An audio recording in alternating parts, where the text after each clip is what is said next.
Hi, this is Fernando, and welcome to Disruptive World. In this episode, I will be having a conversation with my good friend David O. David has a proven track record for developing and delivering on large scale digital transformation projects for both the public and the private sector, including smart city initiatives in his home province of Alberta, Canada.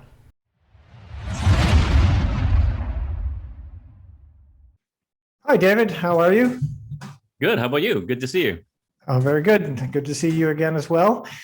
We have about half an hour, 45 minutes, but it's pretty variable depending on all the information we can discuss and talk about while we're on. But before all that, I just wanted for you to give our audience a little bit of background on who you are, and especially with respect to the topic of smart cities. So that would be sort of the first question. Well, okay, great. That's an easy one. So I'm David O, technology executive for over 27 years. Specific to smart city, that's an interesting way of framing it. I think smart cities, when we start to take a look at what that is, it's accumulation of a lot of different things. So having always been, playing that role around business strategy and technology throughout my career, I've seen a lot, and I was involved in the first startup phase back in the 1990s when B2B was a big deal, and moving through all the different iterations of how technology has changed society. Um, you know, Currently, I'm the president and founder of Eversion Enterprises. It's a boutique consulting firm where I apply some of this business knowledge and technology knowledge to help drive more innovative ways of using technology.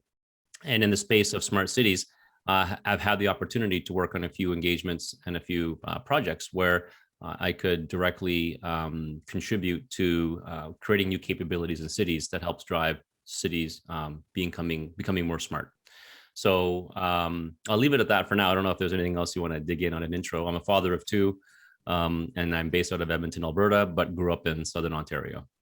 Okay, awesome. Yeah, well, I'm sure we'll get into more details of that experience. But just to set the landscape we're here, what, in your opinion, makes a city smart? And I'm sure there's different ways. So just whatever you think is more important. There's a gazillion different definitions, right? When you talk about, especially in the technology space, people look at smart city as the implementation of all sorts of IoT sensors, or it's the use of data, or the use of technology to help make citizens' lives better. And to some extent, it's true. But I actually think that a smart city is the redefinition of how citizens and municipalities or governments work together to help create a new sort of relationship between those two parties. And so smart cities is not just IoT and sensors and data collection, and it's not just about open data. It's not just about all of these things that are typically talked about. I think really the smart city is a paradigm that really forces us to redefine um, what that relationship looks like. People kind of use this term, how do we redefine the operating system of a city, or how do we redefine the operating system of government? I think that's probably closer to the definition of smart city. And then underneath that, we start to look at how the technologies out there can help drive the creation of whatever that new operating system looks like. So we've got a couple layers here. Why don't we start with the bottom, the more technical gadget kind of layer, and then we'll talk about that sort of meta layer that you're Sure. talking about in just now. You mentioned IoT. That's Internet of Things for those of our audience that aren't familiar with that. Can you describe some examples of IoT devices that might be used or are used in cities to make them a little bit smarter? Well, we see it a lot in London, the UK, with cameras on pretty much on every single post out there. It could be lidar sensors, or it could be anything related to sensors on our electrical equipment, right, or on our water pipes. And so, really, just anything that collects data on the state of any part of our infrastructure. And we see it every day. We might not see it here as much in Canada, but in cities around the world, many people are used to having their movements and their activities tracked through all these devices and sensors that are out there. And so that's a good point. To those out there who are watching, IoT is a very buzzy word, but really it's just a series of gadgets and devices that are attached together in some sort of network that continually collect data to help provide some central organization or some sort of central capture of data that can then be either used or then re-given back out through open government initiatives where that data is shared for others to use. Okay, so, and we won't go down the Big Brother rabbit hole. We might save that for another episode. Yeah. Because you mentioned London, and the first thing that's what I think. I mean, it's good from the point of view that if a robbery takes place or whatever, they seem to have lots of cameras in central London that make it almost impossible for somebody to get away with that. But I think I want to talk about some other more, let's say, positive sides of things. So sure. I guess we're talking smart metering, which aren't available in everywhere in even in North America, I think. So that the fact that they can all the telemetry from the reading of gas or electricity in homes. And would you also include there anything having to do with the smart traffic lights and how that might kind of have traffic and improve the traffic situation by changing lights or whatever? So that's included in there as well, right? 100%.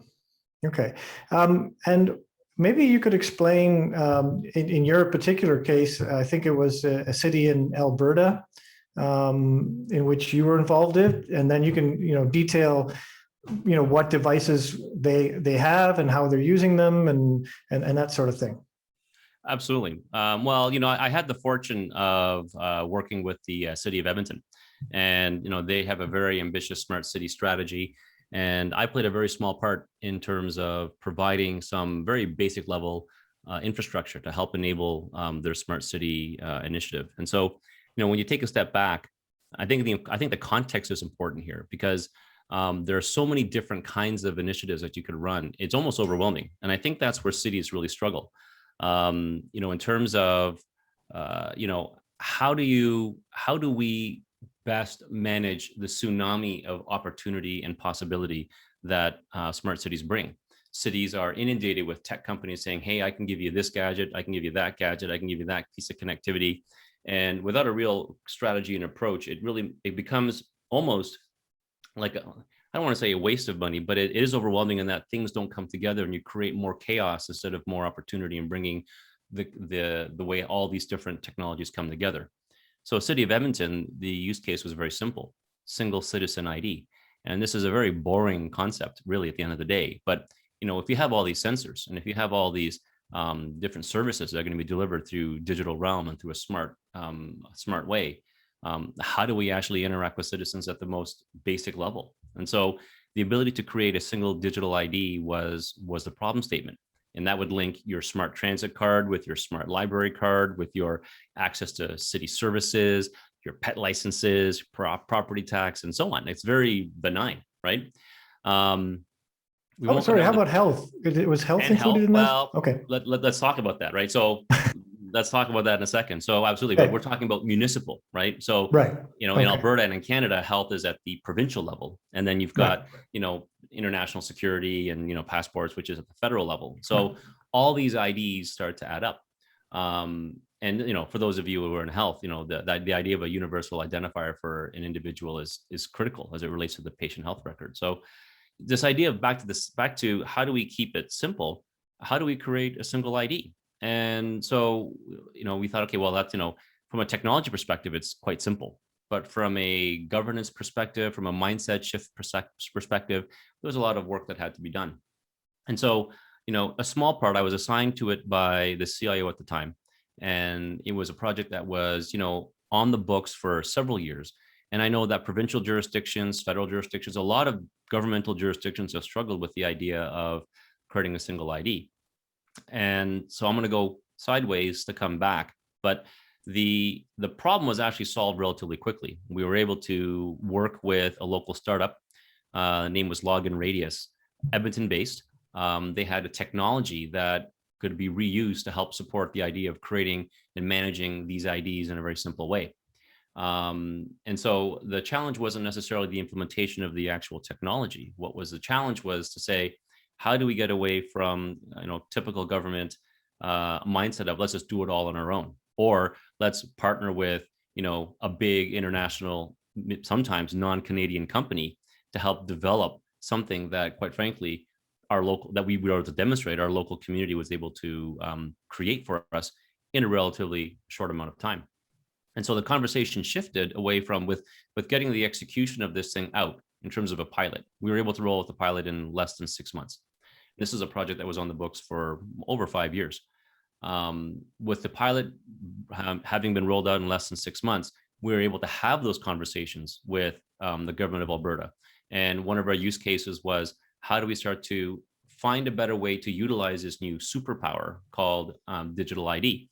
When you take a look at citizen engagement, one of the things we found was that there's a lot of look at all the homeless people that are out there, and look at how all the homeless people have smartphones. And how many times have you seen homeless people sitting there by the Starbucks stealing Wi-Fi, doing whatever they're doing?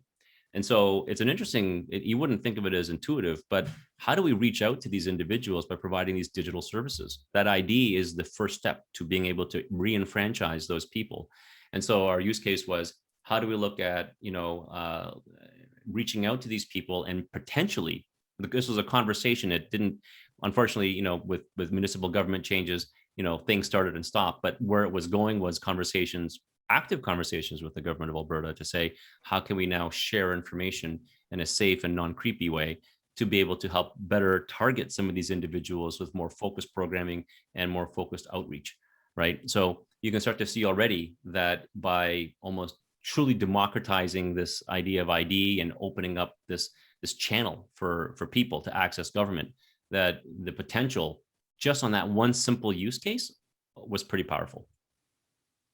Right.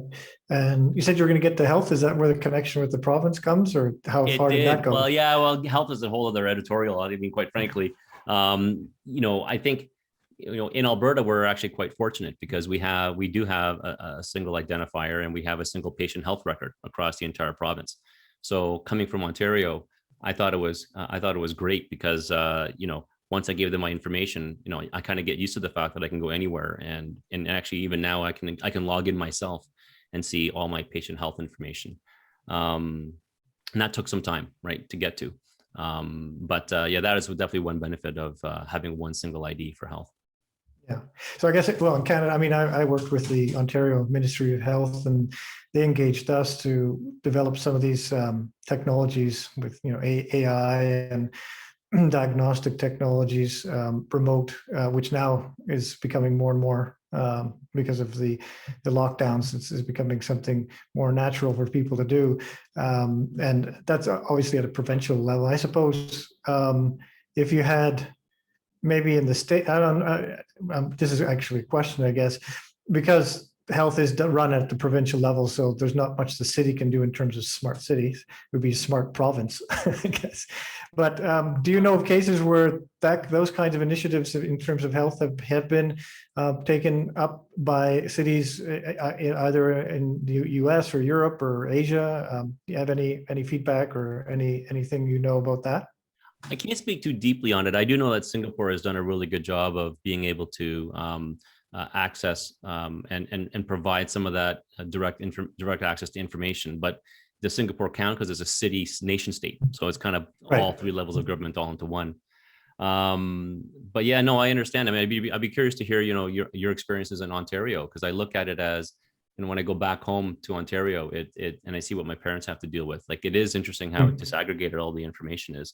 I think I'm going to switch the conversation back to in terms of the Canadian experience. I think that the experiment here in Alberta was a good one in terms of centralizing all health into, like, if the province is going to provide if the province is responsible for healthcare, I think it is there's a tremendous opportunity in terms of having other provinces bring kind of centralize the governance over all of the different health regions and health authorities to help create that experience for the citizen. Because I find it very interesting just to see how disaggregated everything is in Ontario. And and I think when you start looking at, especially now when you look at COVID, just to have all that information being lost, and what that means in terms of having to have new transactions, meaning new doctor's visits to get the same information over and over again.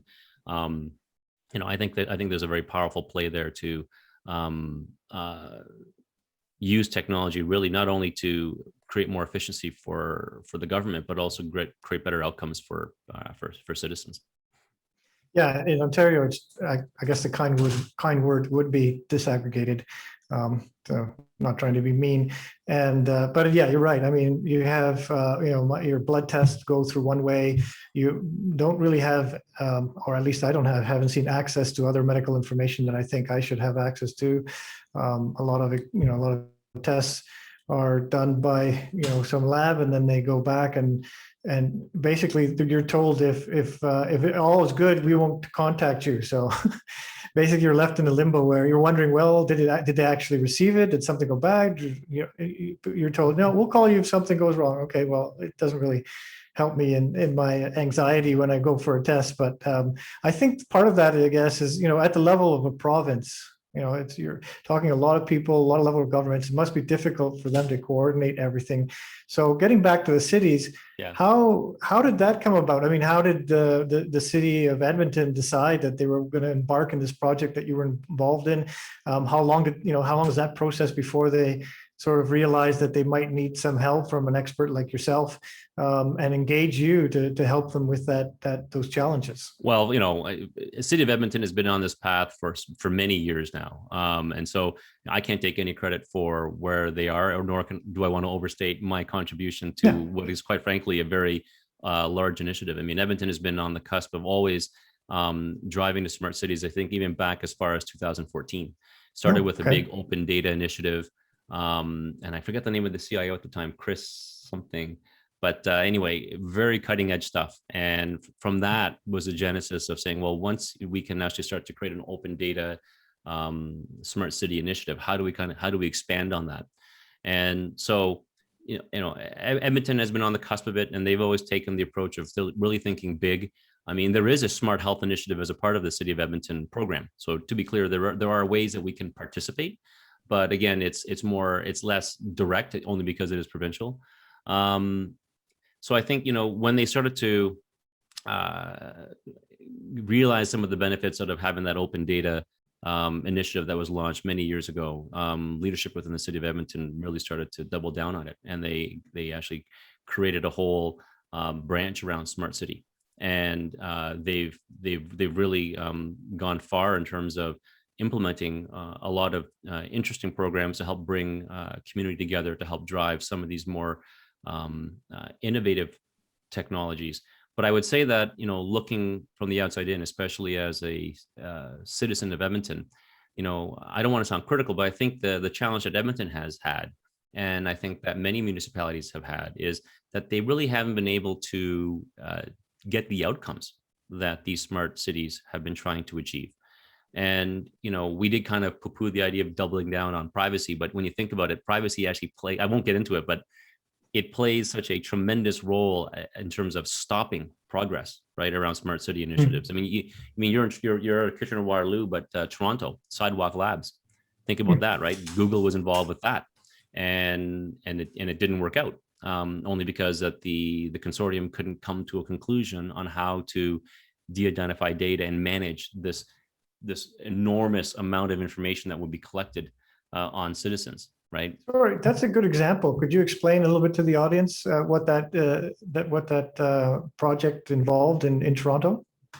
Yeah, absolutely. I mean, that was a very bold initiative where the city of Toronto partnered with Alphabet, which is kind of known as Google, and so on and so forth, to help come in and use some waterfront property to develop a complete, an entirely smart city within a city.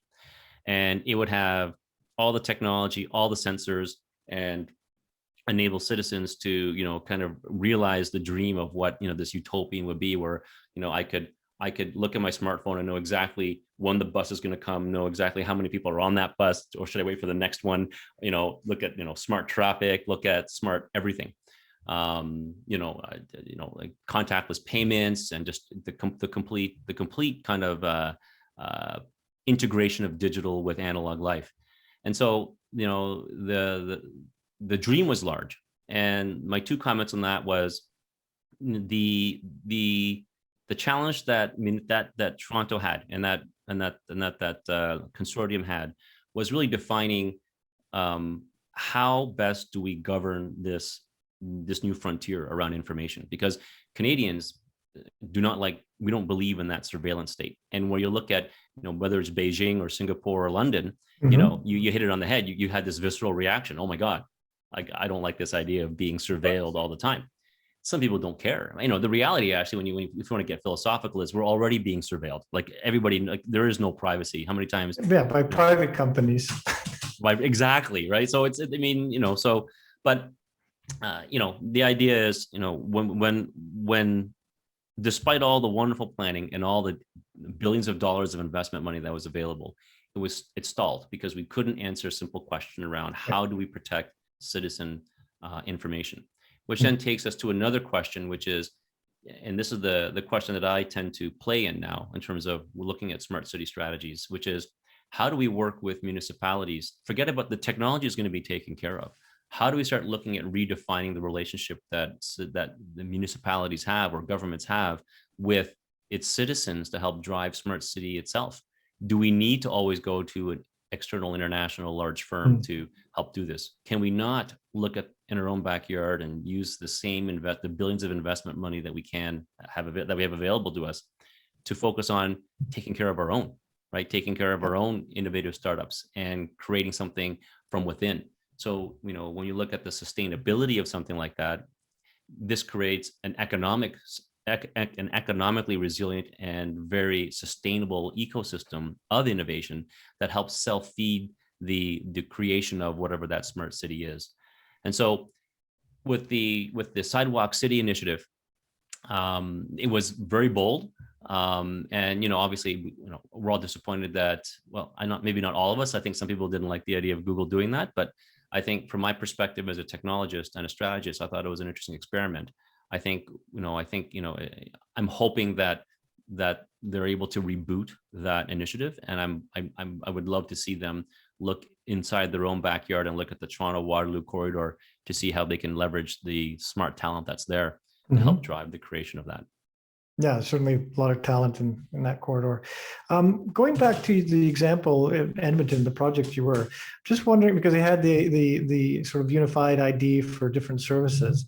What did they have any initiatives in terms of engagement with the citizen and trying to get them involved in making decisions? Some low-level grassroots voting for different initiatives.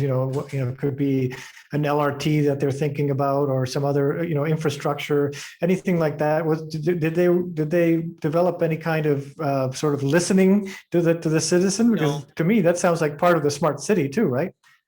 Couldn't agree more. And there's this one I can't share openly, but we are in front of my firm is in front of a municipality here in Alberta to help discuss and actually shape that exact conversation. I'll say that for the city of Edmonton example, I'm not going to say that it wasn't there. I'll say I wasn't aware of one. And I will say that even since my participation in that many years ago, the city of Edmonton hasn't really shifted the way that it's engaged citizens in terms of the conversation. So whether or not there is an initiative out there, I'm not aware of one, but I completely agree with you. I think, one of the strategies that we put forward as well during my time working with the city of Edmonton was the idea of, creating a city as a platform, right? And at the time where it's like, and I don't mean it's an infrastructure, but not a technology infrastructure. It's an infrastructure of people, and using technology. How do we connect citizens with community, with business, with research, with other communities and regions, and kind of create that conversation? That's something I think, quite frankly, if we were to do it from the beginning, it would be interesting to see what would happen if we used the smart city technology to start that conversation and create that capability to then start to start the implementation from that, instead of from what I call the ivory tower of some smart guys with some smart consultants trying to say, here's what we can do, right? Right. Yeah. You mentioned that you were working in a smaller city for another smart city project. It sounded like it might be ongoing. You might not be able to talk a lot about it, but is there anything you could share about that project that might be different from what was done in Alberta? Sorry, in Edmonton? What I We're in the middle of, so I shouldn't jinx it because we're in the middle of a proposal on it. So we're trying to Okay. see what'll happen. But I think the approach that resonated with this particular municipality was the idea that with billions of dollars on the table, uh, money really wasn't the problem. It was this idea of the tyranny of choice and the tyranny of opportunity. And so, how does one go about designing um, what this new smart city construct needs to look like? And so, I have to give credit to this particular municipality to say we can do anything with the funding and the access to um, very innovative companies to help be able to drive this. And so, what I will share and what's being done differently is the conversation to take a step back from all the different many pieces and really start to say, well, how do we design our relationship with those citizens? How do we engage and use a technology to create that conversation? How do we start looking at economic policy, municipal policy in terms of how we engage something as stupid as procurement, right? You've worked in the public sector as well as private sector, and the current procurement frameworks. People are working on it, so those of you who are in government, we always talk about it. There's progress, but how do we shift the entire relationship that municipalities have to be able to act nimbly without worrying about some of the very legitimate concerns around transparency of access to government contracts, right?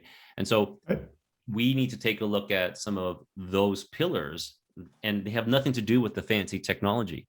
But if we can address those pillars and redefine them in a way that's consistent with the ability to be agile, to build ability to partner with local organizations quickly, that gets rid of a lot of the unnecessary friction and overhead that a lot of municipalities face in terms of implementing these technologies. Okay, great. So, I mean, we've gone through different aspects of smart cities, and you've outlined some of the things that are already being done in Canada and in other cities such as Singapore and London. What excites you about the next, what's coming up next that excites you, whether that's from a technology standpoint or being a citizen and, looking forward to some kind of, benefits to all this whole smart city thing? What excites me about smart city? Well, personally, I think what excites me is the ability to contribute to the conversation. So I'll play it from that angle, then I'll play it from the citizen angle. Right. I think it's kind of like the Apple model. Apple's never really they're innovative to the extent that they take something that exists and then makes it better, right? And when you look at what's really happening there is it's being bleeding edge allows us to grapple and learn what works and what doesn't work. And I think municipalities and I think the world is now at a point where we've tried a whole bunch of experiments, and I think we're a lot smarter now around this. So I don't want to pretend that I'm the smartest guy in the world, but I think we're all smart enough to know that we can now take a look at what hasn't been working and look at our focus instead of focusing on the art of possible around what the technology can bring. I think the question now is going back to this. It's what excites me is the ability to start to see realizing some of these outcomes. More municipalities are now looking at some of these challenges, and they're starting to look at how better to deal with these non-technical issues to be able to actually realize and deliver on smart city. So when we start looking at creating an app for that, right? Something as simple as how do we start to now start to get more municipalities on side and develop those services. And one of the things I'm excited about is I'm actually seeing the idea that the smaller cities it's actually the smaller cities that are more nimble. They're more able to start from scratch, so to speak, than some of the bigger cities like Edmonton or Toronto or Montreal. And so what excites me really is just seeing cities and their relationship with the entrepreneurs and startups and the innovative business leaders inside their own communities. I love seeing how they're starting to work together, right? Because it always hurts my feelings when I see, you think about cities, they're a pretty large contribution to the economy. Why are we wasting all that money going out to international firms? Not to say that I hate international firms. I think there's a role for it, but I think it comes back to let's look at our own backyard. And I think that really excites me. And from that perspective, it's less about I mean, I can talk about all the fancy things around, the sexy stuff around, there's an app for that. Like we have an app here where you take a picture of a pothole and it uses GPS to tell you where it is. And then, it sounds great, right? But Yeah. I think my wife tried it out. I could use that. Yeah, well, we've got a lot of potholes here in Edmonton. But my experience with it has been that you take the picture and you get it done, and then nothing happens. Yeah, right? yeah, no feedback. So, right. Well, yeah, and or no result. Like so, or no result. So then you got to call. We call it 311. You go, hey, it's still there. Yeah, we got someone looking at it, and then 7 weeks later, it's maybe it's fixed. But that again goes back to we got excited about the technology. We created an app for that. And guess what happened? We couldn't deliver on it because we never really thought about, okay, what would it take to actually change the way cities work to fix it? Right. Mm-hmm. So I think we're getting closer. And I think that what really excites me about this is the way that we're going to redefine that relationship, with cities and with government. COVID is a great example, right? COVID is going to actually really accelerate the whole smart city conversation because we are now used to working now and operating as a society. I think the way that we probably would have contemplated we would have acted last year, but in 2025, mm-hmm. Meaning, like before this COVID thing happened, video conferencing has always been around, but have you like how many video conferences do you do now? Like now it's like almost second nature. Like if you don't see the video turn on, you're like, hey, how come there's no video, right? Yeah. So yeah, when you say let's have a meeting, nobody says, okay, where is your building located anymore? They said send me a Google Meets or a Zoom link, right? Yeah, that's right. It's a given. Yeah, and it's funny, and the way that and collaboration, right? The way mm-hmm. we work, and so startups have been working on using collaborative technologies like Google and so on for ages, but now it's more mainstream. And so the excitement here is how do we, now that we're used to this as a society, guess what?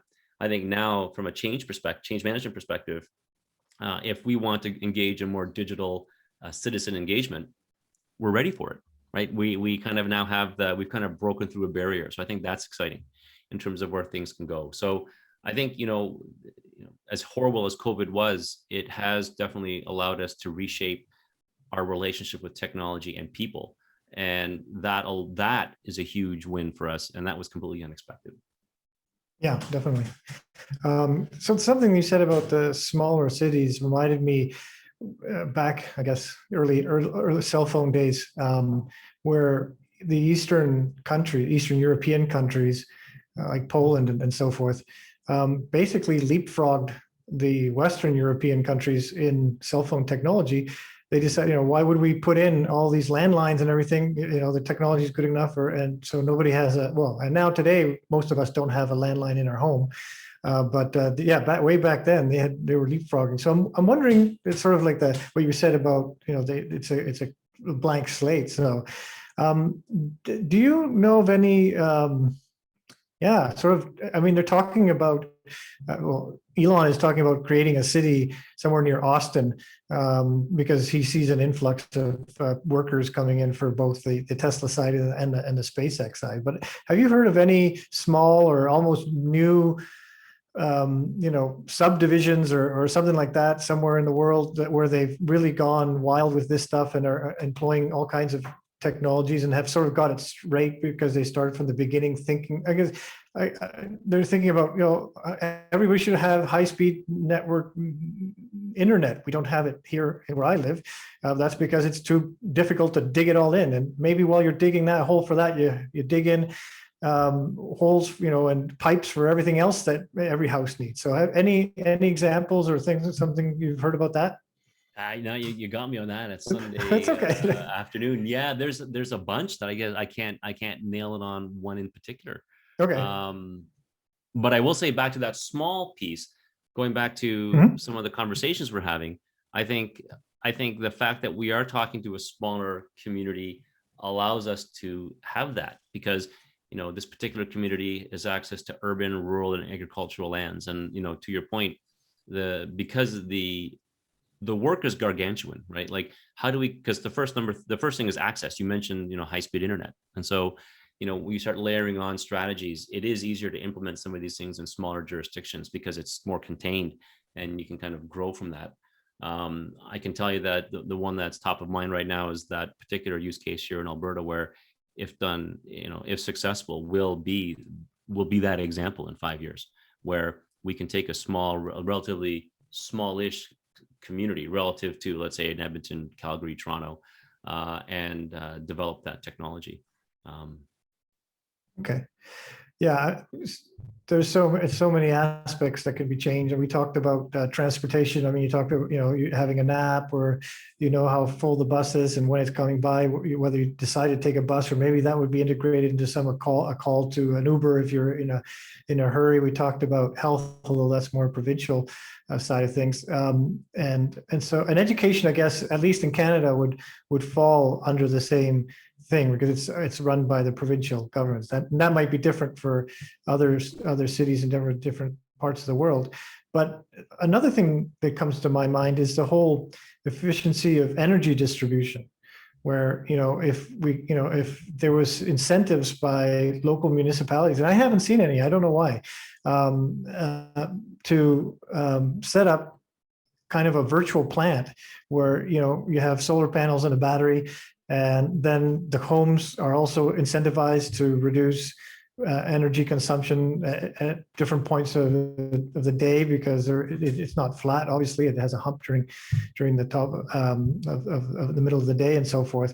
Have you heard of any cities of coming to the rescue and trying to initiate projects of these kinds of on the energy side of things? I know obviously Tesla and all these big companies are doing it, trying to do that, but have cities come up and stepped to the plate and said, you know what, yes, let's set up this here. We'll give a $5,000 or $2,000 or some kind of help to somebody who wants to set it up in their home, and we'll help regulate the energy consumption and improve that.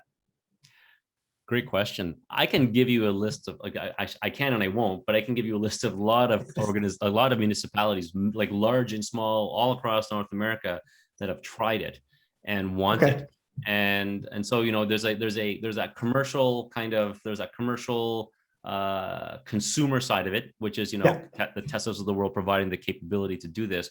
But then there's the supplier side of it, which is the city infrastructures are aging and they're insufficient to be able to help manage the ability to get that kind of bidirectional energy feed, right? And so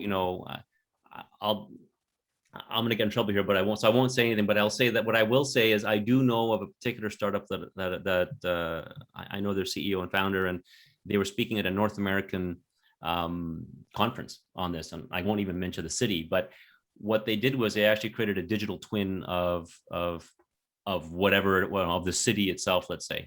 Okay. And I'm going to kind of hide this company because I don't want to, get anybody in trouble. But end of the day was they were able to use this neural network processing to simulate and to basically simulate and predict how certain scenarios would unfold given certain inputs. So the example, I got to be careful here. The example that they would typically use is if you could simulate, let's say,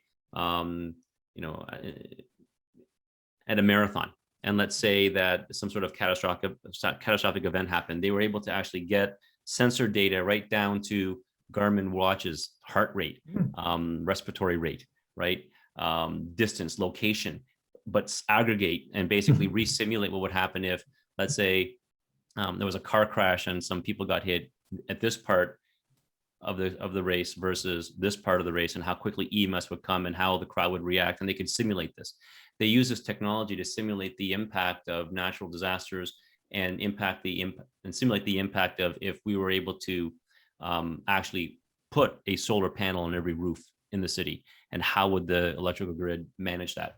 And as this individual was presenting this information at this conference, running a simulation of the host city that this individual was in, it wasn't good. Like you could see the electrical grid falling apart and this things, like not working. And then the individual then got a quick tap. It wasn't Texas, was it? I'm not saying anything other than the yeah, exactly, right? Yeah, exactly. Then that individual got a tap on the shoulder later. It's like, yeah, you can't show that stuff, because once you show that stuff, now guess what? Now people know that there's a problem, and there's liability issues and so on. So that's a long story just to say that I do know a lot of these technologies that are out there, but I think that the limiting factor is our aging infrastructure. And so you can start to see the theme and everything that I go back to. There's always this sexy stuff, and I'm the downer to go, well, it's great, but how do we address that infrastructure gap, or that capability gap, or that mindset gap, or that policy gap, to really allow these things to happen? Yeah, that's interesting. That reminds me, a group of us were working with the mayor of Miami to improve mobility there. And one of the companies I came across, actually a local one here in Waterloo. So you're right about, there's lots of entrepreneurship and going through and creating all kinds of great ideas. But what they do is basically they use traffic cameras that are already existing on the streets. So it's no new technology there. What their technology does is it takes all those feeds. And so if, let's say you're on a corner of a major intersection, they'll take those feeds. What their AI does is it calculates the distance between cars and their stopping rates and so forth, and predicts the number of accidents that could potentially happen in that intersection. And by doing that all over the city, then they basically come up with a list of the most dangerous intersections. And what they were saying was, yeah, this is done currently, but in sort of a back, they collect data from different accidents that do happen. And that has, so you have to wait for a year. When that year's done, then they start working on that data. And so it takes them 2 years to figure out which are the intersections. Then it takes them, a couple more years to actually get an intersection fixed, or a roundabout put instead of a traffic light, whatever the solution is. And they were able to cut that thing down from 4 years down to like 4 months. And that's using data that's already available, but using their technology in terms of AI in calculating potential or near misses, let's say, right? Which are, could be potential accidents, but they weren't. And by that, you're actually saving lives, right? Because, if you fix an intersection 3 years before, earlier than you could have normally, then that's, potential accidents there, leading to death. So, yeah, that's another example of things that, in this case, it was the city that hired them, and they're working with not only with the city here in Waterloo, but they're working with in Washington City, Washington D.C., and we got them in to talk to people in Florida and Miami.